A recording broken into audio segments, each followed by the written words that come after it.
It's like the person who is always going to the gym to lose weight and get in shape, but they never show any visible weight loss, and it looks the same. They keep following the same routine. They're not changing or making progress because they are not using the proper exercise, diet, and changes in lifestyle to help them along with the exercise routine. The same holds true for a person who is in their healing journey. They may go see a therapist for many years and still continue to go in circles in that hamster wheel, going around making no progress. Why? Because they're not changing spiritually, mentally, and physically. Again, the same analogy. They need God's intervention, deliverance, and their continued commitment to change in order for the therapy to continue to promote change in them.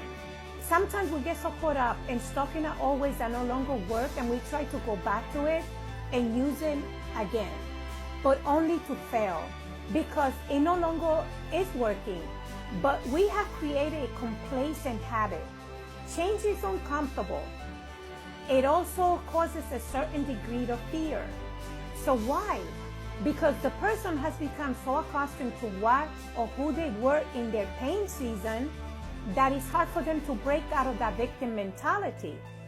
And this is a tough spot to be in because we may feel that our prayers are going unanswered and that our situation will never change. And it almost feels like this is a tug and pull phase.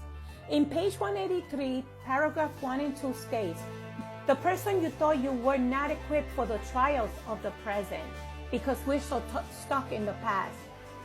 The voice of God seems distant while the presence of God seems adversarial. For example, the same can be also applicable for a person in recovery.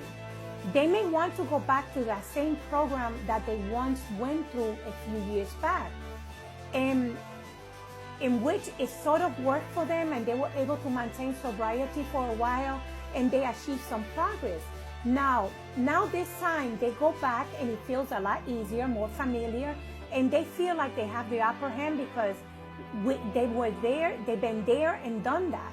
However, they're only fooling themselves because they have not become self-aware that they no longer fit that environment or the program, and that they need a more challenging environment in order for them to grow and continue to heal.